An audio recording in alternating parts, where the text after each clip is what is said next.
Shalom, saudara yang kasih Tuhan. Renungan firman Tuhan hari ini terambil dalam Kisah Para Rasul pasal 25 ayat 1 sampai ayat yang ke-27 dengan tema Berdiri Teguh Mempertahankan Iman. Dalam Kamus Besar Bahasa Indonesia, iman berarti keyakinan dan kepercayaan kepada Allah. Dengan kata lain, bahwa beriman yaitu bersandar dan mengandalkan Tuhan sepenuhnya. Hal ini yang dilakukan oleh Paulus dalam pelayanannya. Situasi sulit yang ia hadapi tetap membuat Paulus berdiri teguh mempertahankan imannya kepada Tuhan. Dalam bagian firman Tuhan ini menceritakan pada saat Festus berkunjung ke Yerusalem, para imam dan ahli Taurat mengajukan permintaan supaya Paulus dibawa ke Yerusalem. Kita dapat melihat dalam ayat 3 menyatakan kepadanya mereka meminta suatu anugerah yang merugikan Paulus, yaitu untuk menyuruh Paulus datang ke Yerusalem. Sebab mereka sedang membuat rencana untuk membunuh dia di tengah jalan. Bagian ini menjelaskan bagaimana Paulus mendapatkan kebencian dari orang-orang yang ada di sekelilingnya ketika ia memberitakan Injil. Paulus pada waktu itu ditahan di Kaisarea dan Festus menjadi wali negeri.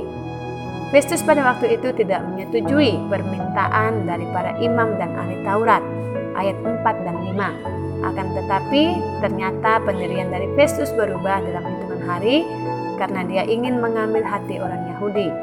Menyarankan Paulus untuk membela dirinya di Yerusalem, ayat 9 sampai 11.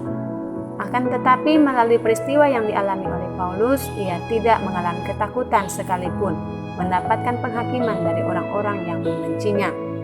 Karena Paulus meyakini bahwa setiap hal yang dia lakukan dalam pelayanannya adalah suatu kebenaran yang ia sampaikan tentang pemberitaan Injil. Ia yakin bahwa kematian yang akan ia hadapi membawa jalan keselamatan untuk banyak orang melalui pemberitaan Injil yang telah ia sampaikan.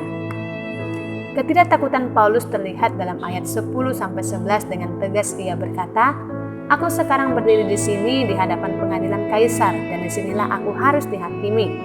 Seperti engkau sendiri tahu benar-benar, sedikit pun aku tidak bersalah terhadap orang Yahudi. Jadi, jika aku benar-benar bersalah dan berbuat suatu kejahatan yang setimpal dengan hukuman mati, aku rela mati. Tetapi, jika apa yang mereka tuduhkan itu ternyata tidak benar, tidak ada seorang pun yang berhak menyerahkan aku sebagai suatu anugerah kepada mereka." Pertanyaannya untuk kita, bagaimana perasaan kita seandainya kita berada di posisi Paulus ketika hidup kita mendapatkan penghakiman dari orang-orang yang hidupnya tidak mengenal Tuhan? Sebagai manusia tidak menutup kemungkinan kita pasti mengalami ketakutan, bisa marah, kecewa, dan meninggalkan Tuhan dalam pelayanannya karena menghadapi berbagai tantangan yang tidak menyenangkan hati dan perasaan kita.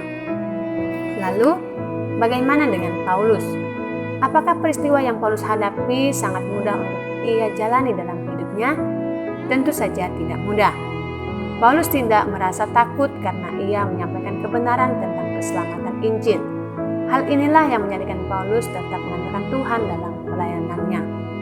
Hal itu terbukti bagaimana ia berdiri teguh mempertahankan imannya kepada Tuhan. Banyaknya tuduhan-tuduhan itu tidak benar yang dihadapi oleh Paulus tidak membuatnya frustasi. Bahkan melalui begitu banyak lawannya dan ketidakadilan yang diterima Paulus, Tuhan menggunakan bagian itu untuk membawa Paulus ke Roma, sehingga kabar baik bisa diberitakan di sana. Setiap peristiwa yang Paulus alami ada di dalam rancangan Tuhan. Paulus dituntut untuk berani mempertahankan imannya kepada Tuhan, berani untuk menyatakan Injil, meskipun dirinya terdesak karena harus disidang dan dipenjarakan. Tuhan memilih Paulus masuk ke dalam rancangannya. Dia juga bisa memilih kita untuk masuk dan melakukan rancangannya. Betapa banyak lawan dan ketidakadilan akan berdiri di depan untuk menghadang kita ketika melakukan pekerjaan Tuhan. Namun, ingatlah bahwa dari hal itulah kita dituntut untuk semakin berani berdiri teguh mempertahankan iman sehingga Injil bisa diberitakan. Mari pergunakan kesempatan yang ada untuk melayani Tuhan. Selamat beraktivitas, Tuhan Yesus memberkati.